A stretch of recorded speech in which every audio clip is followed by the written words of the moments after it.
Om Satchidananda. It is a compound word made of Sat, Chit and Anand. Sat meaning ever existent, Chit meaning consciousness, and Anand is blissful. Let us recite this mantra orally with sound becoming gradually feeble, then mentally, and finally meditate upon it as if we are just submerged in an ocean of blissful nectar. Word of any thoughts whatsoever. If a thought wave strikes, then repel it gently with the sound of Oh. Om Sachidanand. Om Sachidananda. Om Sachidananda. Om Sachidananda.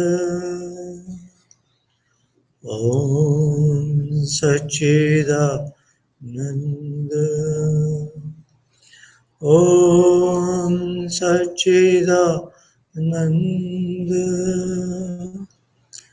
Om Sachidananda. Om Sachidananda. Om Sachidananda. Om Sachidananda. Om Sachidananda. Om Sachidananda. Om Sachidananda. Om Sachidananda.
We can open our eyes casually, not rubbing too hard on the eyes, slowly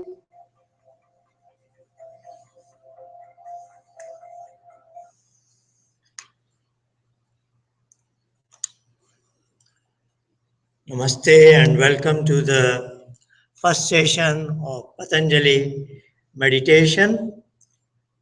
You are very much familiar that Patanjali is the author of the book called Yog Sutra, Yog Darshan, which is originally in Sanskrit. But prior to him, his predecessor is Kapil, who is the author of a book called Sankhya. Sankhya includes a number of ideas of the Patanjali Yoga, and I want to show you briefly what Sankhya Darshan is. Sankhya author is Kapil, and he is the predecessor of Patanjali, and he is writing a book called Sankhya Darshanam, very classic. I personally got initiated into it, Sankhya, then I studied Patanjali Yoga. You will see it's very small book.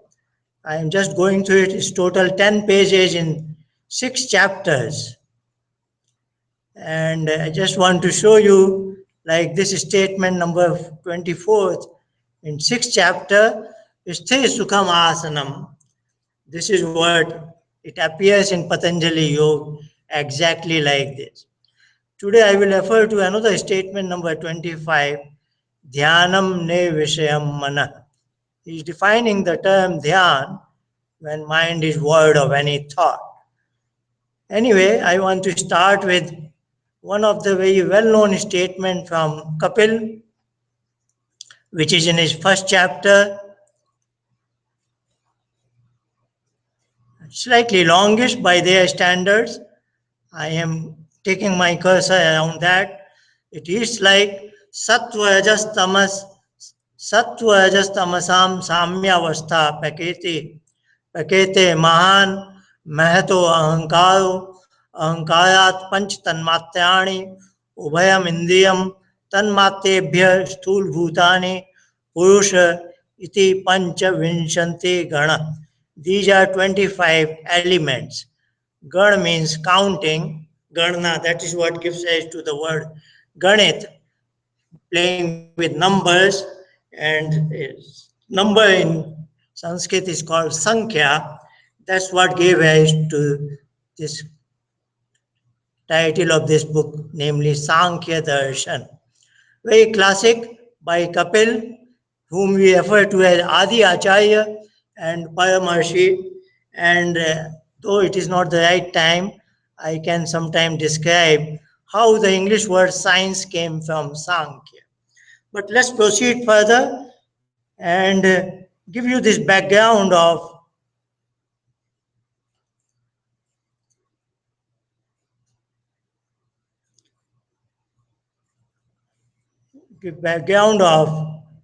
Kapil's Sankhya. Moving back to my base of main slides, so I just have to come back to my base. Now that's okay.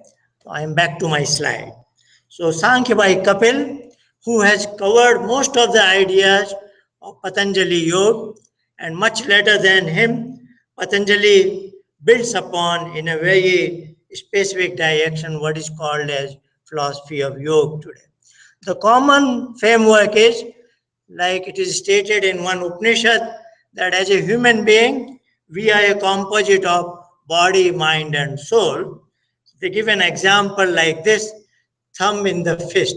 So as if this is me, somewhere here, if you imagine, there is a very tiny black hole, cinema hall, totally dark, and that is where I am residing. My tiny soul, which is a point-like consciousness, spirit, this is enveloped in a layer of what is called Sukshma Sharir, subtle body, that functions as my mind.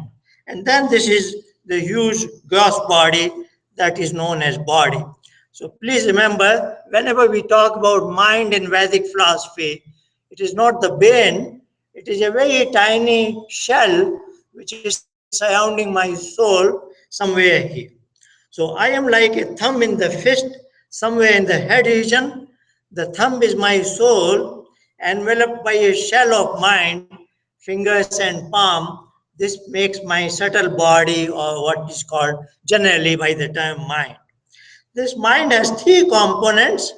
The innermost is called chitta in Sanskrit, and this is what I will be translating in English mostly as mind screen, because this is what I am watching always. So we think that I am seeing you through my eyes and you are seeing me through my eyes. But actually, all this goes down to this, through the optic nerves. It goes somewhere into our shell of mind, captured by this antenna which is called manas, then sent to the middle layer called ahankar, and then is projected on this screen, and then I say, yes, I am able to see it. Very sophisticated, fantastic instruments that we have. So these three layers are mind screen called chitta, the middle layer is called ahankar. I am translating as memory, and that's where you will realize there's a lot of confusion in Vedic philosophy, particularly in Sankhya and Yoga, because certain terms are very commonly used in our languages. So ahankar is used as arrogance or false pride and things like that. But here this is a technical term. It is a compound word, aham and kar. There is similar word like Kumbhakar, Charmkar, Swarnakar. These are similar words. Like Kumbhakar means Kumbham Karoti iti Kumbhakar. Kumbh is a vessel, like we see some copper vessels here. If you imagine a vessel, one who makes that vessel is called Kumbhakar. Hindi word is Kumhar. So Kumbhakar is one who makes Kumbh. So ahankar is that small device which makes my aham me, my personality. So my personality is residing in this. That is where all my thoughts, ideas, opinions, and also all my signatures, the way I walk, the way I ride a bicycle, the way I drive a car, all the skills and knowledge are stored in this middle layer. That is what builds my personality. That is why it is called ahankar. So, that's the catch here. That is why I lay a lot of emphasis that you have to learn things properly. 95 out of 100 books on Sankhya will translate ahankar as ego. They have not understood the essence of it, but they just based on slight knowledge of Sanskrit, they translate books like Sankhya. This is the kind of catch you want to save yourself. So the final outer layer is called manas, which I translate as linkage or an antenna. That is what picks up 5 channels. So that is what diagram I want to show you in the next slide. So this is that Panchvinshati Gana, 25 elements Sankhya was talking about. So he is talking about Purush, which he counted at the end, that is pure consciousness, not going into detail why it is called Purush. It is not that typical word in usage. Purush means male human being. This is Purush means any conscious being, human beings, animals, birds, insects, and even Paramatma. So all the kinds of consciousness are characterized by Purush. The word Purush comes from because this soul resides in a pur, like Kanpur, Nagpur. So this is the pur I am residing in. That is why I am called Purush. This is called Ayodhya Devapuyi. Not going into much details, but I just want you to understand these are technical terms, and if you know the term from a layman perspective, you have to be slightly careful. Then he started his story with Prakriti. He says, Sattva Rajas Tamas Samyavastha Prakriti. So there are 3 modes he is talking about, Sattva Rajas Tamas, which we will not go much into detail, but Patanjali will refer to it in his 2nd chapter. Basically, a good example is the way the mother of a school girl ties her hair when she goes to school. So she makes 3 strands and then ties it up together. So as if 3 becomes 1. So just imagine as if Sattva, Rajas, Tamas are 3 modes, and when they are in perfect equilibrium, Sankhya Kapil is calling it Prakriti. And when the creation begins, there is some sort of excitement given, and then the first particle that gets created is called Chitta. Out of Chitta, the second particle gets created is Ahankar. I'm translating as memory. And then there is a bifurcation because that is a slightly gross element. Chitta is a very, very superfine first subatomic particle which has absolutely no inertia. So it just shows me exactly what I want to see. As I turn around my neck, I see exactly the instantaneous situation because the chitta is just zero inertia. And then this is slightly gross. And now there is bifurcation. This blue color is becoming green. This represents the external world that we want to know, including my body in this term will be external. So one particle of Ahankar is becoming 5 different particles. So there is a qualitative breakup. They are called as Tanmatra, Tat Matra, that only. So this is just seed part. So they are called as 5 subtle elements. Then there is another gross transition. 5 subtle become 5 gross elements, and the technical term is Bhut, Panch Mahabhut. You are familiar with Agni, Vayu, Jal, Prithvi, and Akash. Agni, I will hesitate to translate as fire, but we again don't go into this detail. Just treat it as a kind of classical periodic table of 5 kinds of bricks, like we have bricks, and out of bricks, millions of thousands of different kind of houses are made. Bricks are same, but houses are different. So these are, you can imagine as 5 kinds of bricks, and then there is a multitude of creation, all kinds of infinite things in the world. Now let's go to the lower branch, which is in the red color. Out of Ahankar, what is made, the word he had used was Ubhayam Indriyam, 2 kinds of Indi. That is what is coming now. This is the manas, which I said is the outer layer of my palm. And then 1 becoming 5 sense organs for sight, sound, smell, taste, and touch. And then 5 motor organs, which are like I speak, I move around, I manipulate things with my hand, and 2 organs for excretion. So this is totally, just want to, it's a lot of philosophical, I could spend an hour or so on this, but I will make story short. This is my instrument for me to know the world I live in. So the red color is my instrument, the green color is something I want to know, or that ought to be known. And basically, the me and my mind and the body, these 2 instruments, gross and subtle instrument, I am basically doing 2 functions, acquisition of knowledge, and then I am activating through my actions. So Jnana is incoming knowledge and outgoing action, for which I have instruments of body and mind. Just want to show you one small, how we acquire knowledge through these fantastic instruments. Let's look at Agni here, one of them. And here I have what is called Chakshu, the eyes to see, the sight, that is called, actually these are very technical terms. Chakshu is sight, and the outer eyes are called Netra or Nayan. But let's talk about Chakshu, which is what is the channel which goes up to the manas here. So here is the Agni. I'm just talking about the magic number 5 here. Because of Agni here, corresponding organ here is Chakshu, and the quality that gets transmitted is called Roop. So Roop is transmitted, is captured by my Chakshu, which is emanating from something like this has Agni in it. So that is what, there is a 5 here and 5 sides here. Let's proceed further now to the Patanjali Yoga. Maybe I just spend a moment again. It becomes slightly, takes time in switching over to another file. But I want to show you the original of Patanjali Yoga also.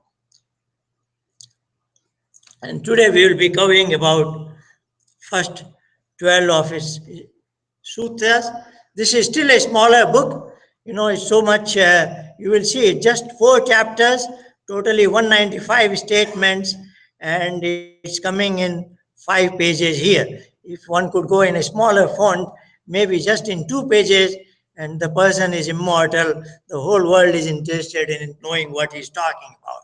So today I will cover his 12 sutras, which I will just read out.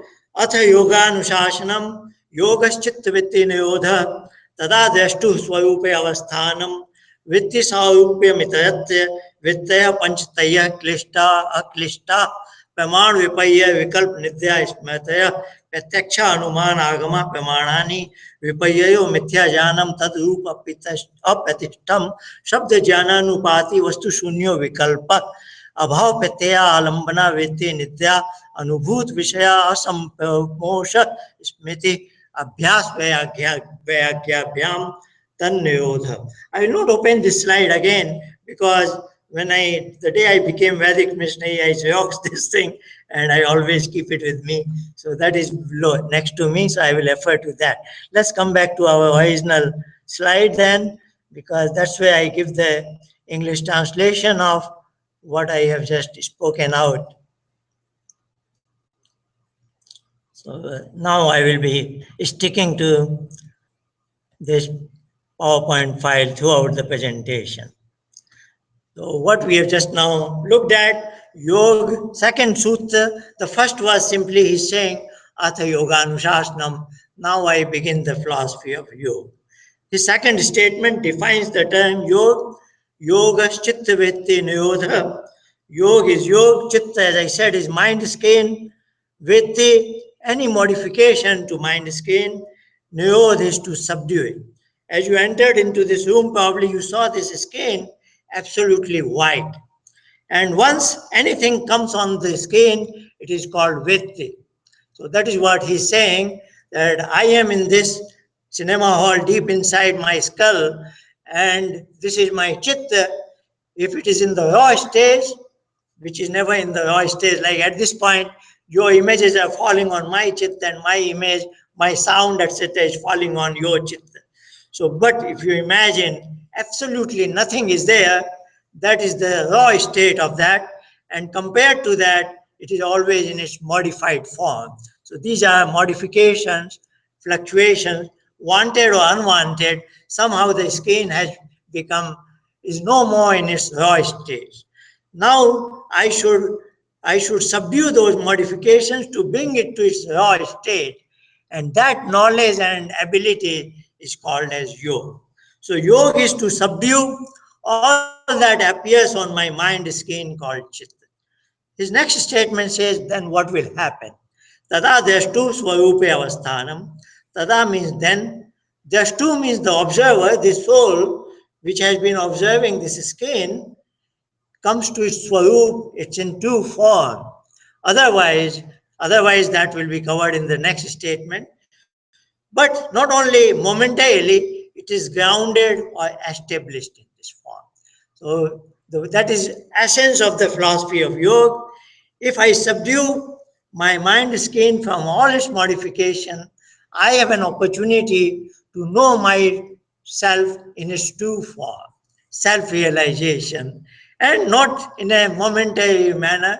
I will be grounded in that state for some moments, so I have an opportunity to know who I am. But suppose I am not able to subdue it, then he is describing that situation. So this was statement 1.4, which is Vitti Sarupyam Itayatya. Ita means otherwise. Otherwise, if it is not subdued, Vitti Sarupyam means I identify myself with whatever is happening on the chitta. You are very familiar with the situation when you are watching a cinema in an IMAX cinema screen. Sometimes we get so much involved into it as if we are participating in that fiction which is being described in that cinema. We have tears in our eyes, we are laughing, we become part of that. That is what he is saying in statement number 4. If there is modification in the chit, I identify and become part of it, as if this is happening to me. It is not happening to me, it is happening on the chit, but I treat it as it is happening to me. Then the 5th statement was Vitaya Panchataya Klishta Aklishta. These modifications, he is putting them in 5 categories. with Panchtaya. There are 5 kinds. They are due to, now he's bringing a technical term, klesh. Again, this is a dangerous term because we hear this term in our day-to-day if you are of Indian cultural background. But it is not that bad thing which we think klesh is. Klesh, tentatively, I am translating it as ignorance, but he will again bring it in a second chapter. So what he's saying is, this modifications can be to a person who is inflicted with klesh or not inflicted with klesh. Either kind of person will have 5 kinds of modification. This is another big catch where I will say again, 95 out of 100 authors of yoga fail to identify very crucial element here, because the aklishta is coming later. This is called in their style of writing, there is anuvetti of that. So aklishta is embedded in the next following statement, which is yet to come. The reason I am specifying it, I am pointing it out, is the next 5 types of Vedhi is talking is basically for those very high quality of people whose chitta is very pure, which has no element of klesh in it. But most of the 95 out of 100 authors on yoga have missed out this very crucial element, and then they talk something which creates more confusion. Let's proceed further. Now again I show a schematic diagram, and there are almost all the remaining 7 I have covered here, so we will naturally devote some time to it. The next statement is 6th one, Pramar Vipaya Vikalp Nidya Smrita. He is merely listing those 5 groups of modifications. But we will interpret it, that's where most of the authors have gone wrong. We will interpret it, this is happening to a human being whose chitta is very high quality, which is not having much of klesh built into it. Now let's look at it. He is this person, his soul, this is his chitta. If he has achieved yoga, he is going on this line in the green color when his mind skin is thoroughly subdued. If it is not subdued, then these are the 5 kinds of modifications taking place. They are listed as Praman, the Sanskrit words I am translating as kayak knowledge. So that happens to us also. Most of the time, we see here kayak knowledge appearing. Like I see a friend of mine, Mr. X, and I see, and all these instruments are working, and on my chitta I see his image, and I conclude he is my friend, Mr. X. This is kayak knowledge. There is no ambiguity, and there is no misunderstanding, and there is no incorrectness. But sometimes, whether we like it or not, there is a modification in our mind skin, what is called vipaya, incorrect knowledge, contrary to the reality. The classical example they give is, say, it is dark night, I come out of my rear door in the backyard, there is a rope there, but I mistake it as a snake. So this is not due to the klesh there, and that's where most of the authors go wrong. I shouldn't spend much time there. But this is even to the purest mind, this kind of incorrect situation do appear. Here the external factor is darkness. Due to the darkness, a rope seems to become a snake. Or due to a long distance, actually this is Mr. X, but you mistake him as Mr. Y. So this kind of a thing happened. Or they are twin brothers, you thought this is X and Y, but it happened that this is Y and X. So due to the likeness, due to the distance far away, due to darkness, so many factors, you have picked up a wrong knowledge which was not the correct. It happens in everybody's life, no problem. Then there is 3rd term, which is called vikalp, which is slightly unusual. It is, if you go literally, it is incorrect, but it is accepted in the society norm. An example is, I say in the morning, the sun is rising. But actually the sun is not rising. The sun stays there.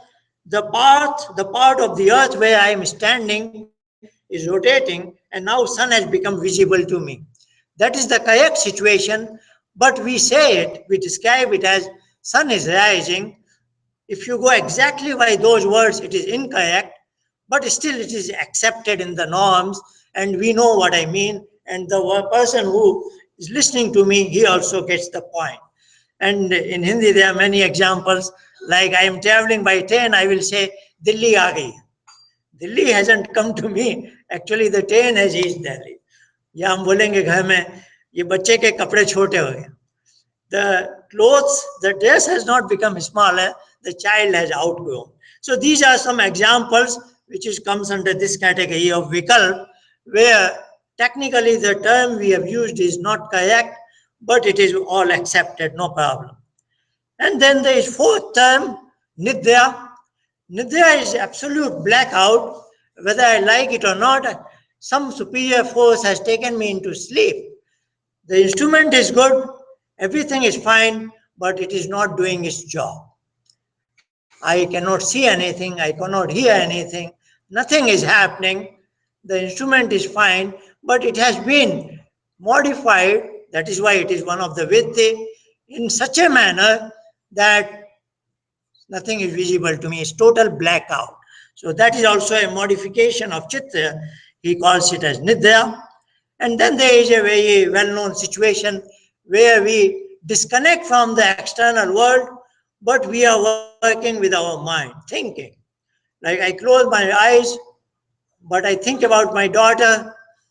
I see her image on my mind, and I have many ideas thinking about it. So this is when the past real-time knowledge was stored in my memory, and now the VCR is playing back, and I am playing it back, whether wanted or unwanted. In daytime, I may do the daydreaming or thinking, and in the night, I go to sleep, but then a lot of dreams are appearing. All that will come in the fifth category, that is called Smith. So this is all his statement number 6 to 11, 7 to 11, which is describing, not going much into detail, and that's what it is. Here I want to point out, because these are the dangers when you read books, you might have heard a term called Yoga Nidya. I'm not criticizing anybody, I have nothing wrong with anybody, but I must do justice to Patanjali. I am loyal to Patanjali. So I want to just point out a term like Yoga Nidya is a fallacy. Yoga, if you are in yoga, you are here. And if you are not in yoga, you are here. That is Nidya. So if you are in Nidya, you are here. You are not there. So there cannot be a term like Yoga Nidya, but people talk all kinds of things. There is a lot of confusion in this body of knowledge. Now we come to the last sutra of today, as far as my component of Yoga Sutra is concerned. This is Abhyas Vairagyabhyam Tan Niyodha. The story started with, I want to do the Niyodha of all the Vittis on my Chitta. So now he's saying that thing can happen. All these Vittis that he has described, all the 5 kinds of Vittis. So Tat means these 5 kinds of Vittis. Niyodha means they can be subdued by twofold strategy, two-pronged strategy, namely Abhyas and Vairagya. I'm translating Abhyas as practice, Vairagya as enunciation. So my English translation of 1.12 is, modifications are subdued by practice and enunciation. So that is the objective of yoga, to traverse from the right, from red color to the green color, from right to the left in this particular slide. As we intend to do it, we want to benefit from Patanjali's strategy. So one wonderful thing Kapil and Patanjali have pointed out is that we are not just body, mind, and soul.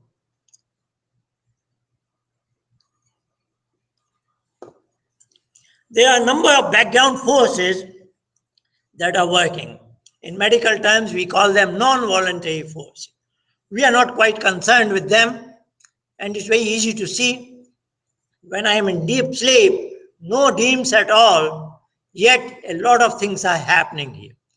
Mostly in 5 zones, namely nervous system, in the brain, cardiovascular system, the heartbeat, which causes the blood circulation, respiratory system, exchange of air with the atmosphere, and then digestion system, and then renal system, detoxification, and so on and so forth. So in their language, in Patanjali and Kapil's language, they have 5 kinds of what they call pran. Pran, apan, vyan, saman, and udan, approximately with what I have described, those 5 systems, approximating like that. Patanjali singles out one of them, which is the breathing force, respiratory system. For this is his genius, because he knows it. This is with what I can modify slightly if I take control of it. Otherwise, it happens by itself. At this point, I am thinking and speaking out. You are listening and making sense out of the words I am saying, but our breathing is on. But if we desire, we can take control of our breathing. That's why that is so important. When it happens by itself, that is breathing. And when I take control of it, that is called pranayam. So you might have heard this term, so that we will be using today.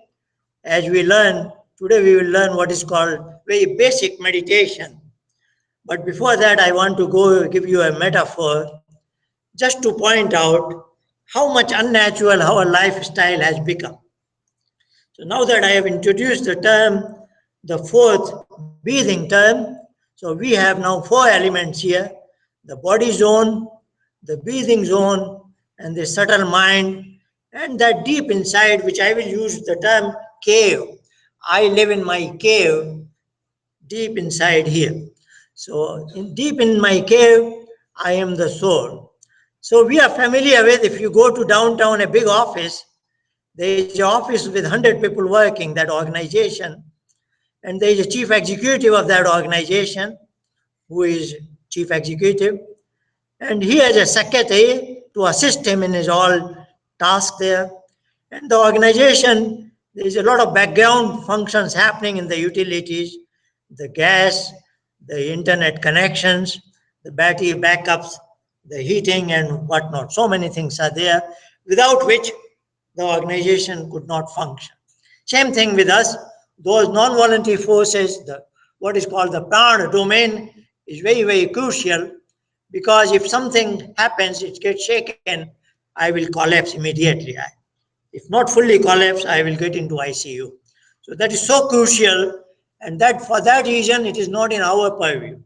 If it was in our purview, I might forget to breathe. So many things may go wrong. That is why, for a very good reason, the pranic forces are in our background, and for that good reason, we refer to that entity as pran as well. Tum prano ke bhi pran ho. Bhu.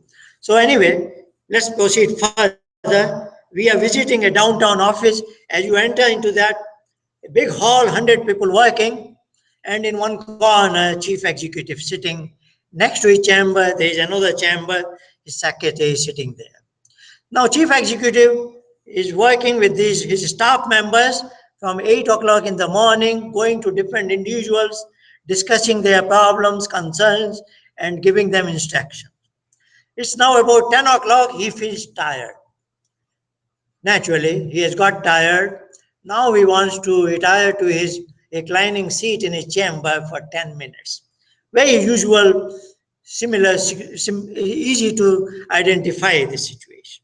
And he will be able to do it. So what does he do it? He starts his journey. So he is with in the midst of his workforce. He starts telling them, look, I want to go back to my chamber and take rest. Are you all happy without me? They will say, yes, we have enough instruction for you. We will not disturb you next 10-15 minutes. He checks in his control room, all utilities, battery backup, heating, everything is working fine. He comes to his secretary, he tells him, next 10 minutes I want to take rest. Secretary will be very easily taking care of it, will take care of all telephone lines blocked. No visitors can enter him, and he goes into his chamber alone. Nobody, no workforce will disturb, secretary won't disturb, and no external phone call or visitor will be disturbing. Secretary will block everybody there. And he will get his 10 minutes rest. And that is what we intend to do in meditation, but it doesn't happen. That's why we have to learn through this kind of a course and work hard to be alone in our cave where we are disconnect from our body and mind and external world thoroughly, but it's very, very difficult. It's very difficult. So you can see it, in normal situation, it should have been so easy, but it is difficult for us because of this crucial bonding. Our relationship with our mind has gone wrong, absolutely wrong. Today he is our boss. Today we do it what our mind tells us. He is not my secretary. I have accepted him as my guide. So that's what meditation is all about. I can write 100 lists. What are the benefits of mind, benefits of meditation, etc. Really, it is uncountable. You can see from this diagram, if you have practiced meditation and if you gain some, not high proficiency, a little bit of proficiency, you will be taking charge of your life. Your mind, you will have authority over your mind. And once you have that, you can imagine your all functions 24/7 will be of better quality. Because then there will be less distractions. You will be able to focus, concentrate much better. And so many things will happen in your life. Your sleep will be better. Hundreds of things will be there just because we have gone wrong, because we have gone in a very unnatural lifestyle, hyperactive mind, multitasking and whatnot. So much so, when we go to sleep, nature's gift, that body and mind should have been rest. Usually we wake up, we are able to recollect the dreams we were having. If you are able to recollect the dreams you had, it means you didn't have a good sleep. Your mind was still functioning. And you will see in a couple of weeks, we will discuss sleep and meditation also. As you learn meditation, your sleep will get better.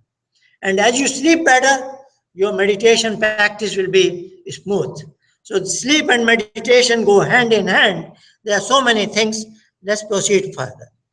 Now we are coming to Patanjali's prescription for a very common layman, what he calls Ashtanga Yoga.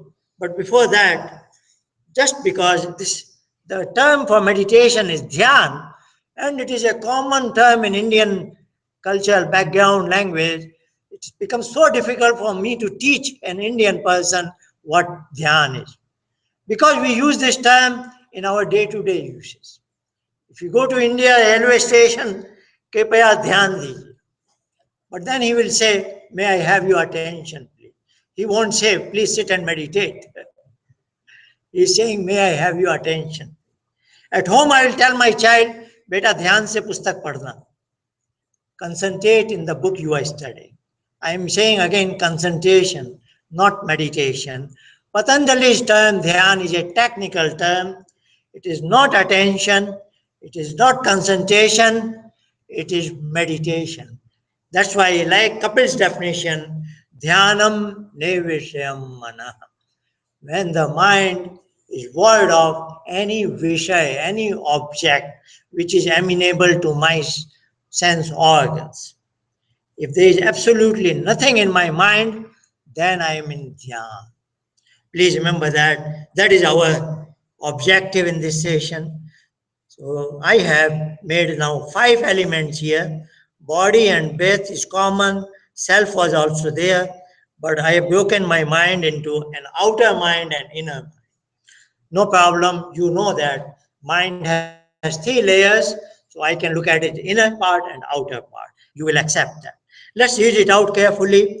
Meditation is an inward journey. At this point, I am working from all these 5 elements. And so is true with you. I am speaking, you are listening, and we are functioning with our mind also. Deep in meditation, when I want to be in my cave, how will I go? Common sense will say, at this point, my consciousness, this is my consciousness.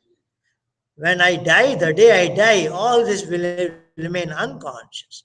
So when I want to use my body and mind, I lend my consciousness to all these zones. So this my consciousness at this point is permeating through all the 5 layers. Now when I decide to go in meditation, I attract my consciousness in this manner. That's the common sense. That's what I will call as inward journey. So it begins from the body. I withdraw from the body, then from the breathing, then from this. But this is a beautiful thing. Even if I don't care, even if I disconnect, Paramatma will take care of it. So don't worry about it, what is happening to it. But this is very important. If you are learning meditation elsewhere, you might be told that you focus on your breathing, isn't it? Somebody teaches like that. There are all kinds of people, all kinds of teachers. Nobody can stop them. But in Patanjali meditation, as you go inward, you want to become unconcerned about your body, unconcerned about your breathing. That will happen in background. You don't want to be aware of it. Then you want to come to outer mind, attract it further inside. Inner mind, this is your chit actually. And of course, if nothing is happening, you have succeeded in meditation. You are deep in care. So let's bring it again. Meditation is to bring inner mind, the mind is screen, void of any object, blank, empty mind that is void of any thoughts. Meditation is not just paying attention or being in deep concentration or just being in silence with eyes closed. So we have very high demand here. Please don't compromise on it. Please keep in mind our objective is to be absolutely void of anything happening in the world, even in my inner world of mind. I want to be in my cave for some time, totally disconnected from whatever is happening outside of the cave. Okay, so much time. This is now we are borrowing Patanjali's Ashtanga Yoga. Yam and Niyam we will discuss sometime later. The last Samadhi I will discuss later. We are left with 5 in red color, and they beautifully correspond with these 5 junction elements. So this is asana, stable, comfortable body posture, pranayam, deep regulated breathing. I regulate breathing for a while. Pratyahar, I instruct my secretary that I want to go inside and don't get me disturbed. Then I finally focus dharana. I make sure I make my secretary stay put outside of my cave in his own chamber. Then I am alone in my cave. That is with dhyan meditation. Let's learn these steps further, but before that, because I will be urging you to do these practices at home, so just remember these 5 steps: body posture, deep breathing, instruction to mind, focusing the mind at the third eye. People call it mindfulness. Okay. Then 5th is being alone in my cave. That is meditation. Now I describe these steps one by one so that we will assimilate it and do go for meditation. Again, I want to go because I have to demonstrate it. So those who are in distant mode, webinar mode, they should be able to see how I want to show it to them. Okay, so the first is Sukhasana, which is the very easiest posture. You can just put your wherever you are, and those who are in the chairs, they can also remain on the chair. But at home, you take position on a chair which is armless chair, a typical dining chair. Now, Sukhasana, the simplest posture. Once you have spread out your 2 feet, just fold them inward. This is called Sukhasana posture. That was our step 1. The step 2 is deep breathing. So deep breathing will be like, today most of us are breathing what is called coastal breathing, chest level of breathing. And when we were a small child, that's the way when we are very natural. And if I have to describe Patanjali meditation in one word, what does it do? It makes me a natural human being. You become a natural human being like you were as a child, but a mature person. So we do everything what we used to do as a natural human being. So that time as a small child, and if you have a next opportunity to see a small child sleeping, you observe his breathing, the abdomen is rising and contracting. So with breathe out, this will contract inward, and as you breathe in, this will expand outward. So very quick steps. Let's do together. One small, throw out air through the nostrils from the head region by a jerk like this. Very simple. Now we do the same thing, but simultaneously exert on your abdominal muscles so that the abdomen shrinks inward. So as you throw out the air, this shrinks inward. Let's do it together. Once more. So air comes out of nostrils and abdomen goes inward. Now we do the same thing but in an elongated manner, a long phase. So we'll make it deep breathe out. Let's do it together, or let me demonstrate it. Deep breathe out. You don't have to wave your hands, but you might have noticed air was coming out through my nostrils and simultaneously the abdomen was shrinking inward. It's just like a balloon. If air comes out, it should shrink, and if you fill in, it will expand. Let's do it together. A deep breathe out. Very simple. The Sanskrit term is Rechak. Now we do the full cycle. Same deep breathe out followed by deep breathe in. When your shoulders will be rising like this, your abdomen will be expanding. Everything is natural. Let's do one cycle. Deep breathe out. Deep breathe in. Breathe out. Breathe in. That's the kind of thing we will do for next 2 to 3 minutes as we are doing meditation. Now we are at the third step called Pratyahar, instruction to our mind. The code word for this is, I am telling my secretary I want to go to my cave. Patanjali says the code word is Om. Monosyllable sound, very scientific. It begins here and ends there. It vibrates entire human vocal cord. Let's do it together. Om. Very simple. But this is slightly special. O is followed by number 3. You might have seen it. This is vowel is called Plutom, slightly longish. We initiate it from the navel region. Let me demonstrate it because I have seen a lot of people with Indian background. They make it too long. It shouldn't be like that. Just like in your day-to-day language, because everything here is natural. If I meet my friend, I will say, hi.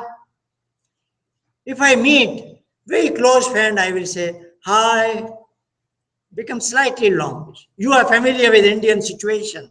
At an Indian railway station, chai wala will, chai, but he will say, chai, slightly longish.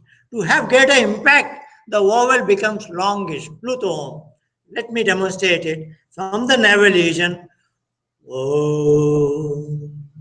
Let's do it together. Not longer than that, please. Let's do that together.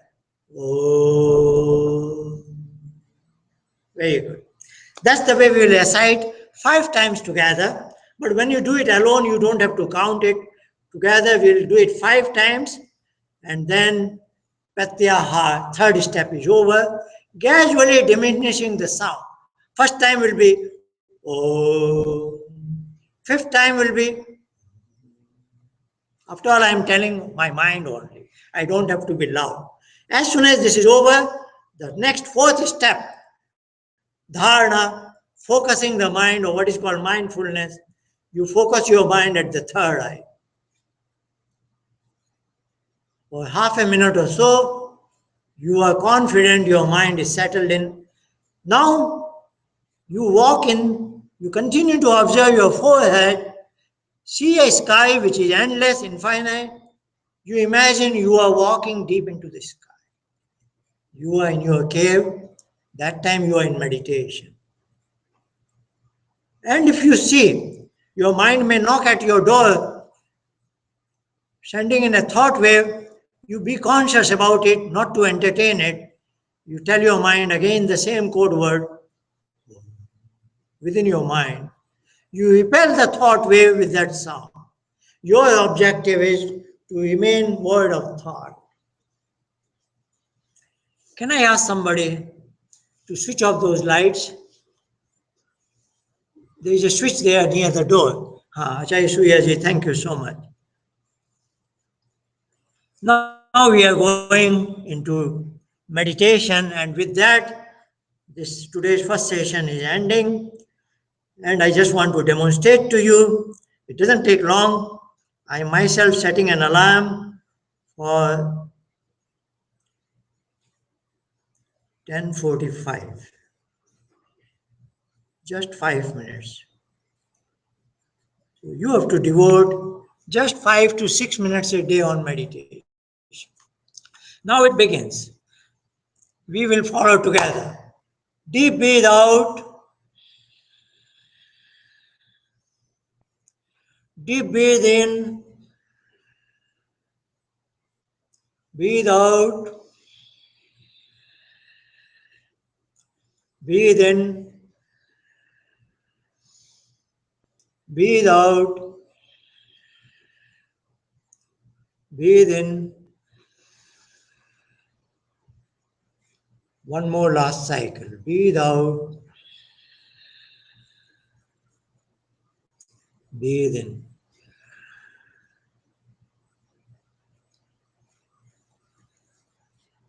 We are letting the body do the automated breathing. We are unconcerned about body and breathing. We are waiting a couple of minutes, moments only, for breathing to become normal. Now the next 3 steps, we will instruct our mind with 5 times that code word. As soon as that ends, focus our mind at the third eye, half a minute or so. You are confident, your mind is settled there, will remain stay put. Continue to observe in your forehead. Walk alone deep into that sky, homogeneous sky. Nothing is happening there. Be lost into the sky. And if a thought wave appears to come in, repel it with that sound. Let's recite the sound together 5 times. Om.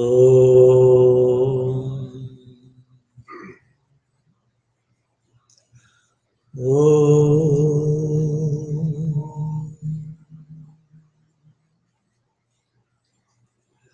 Om.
Gradually open your eyes.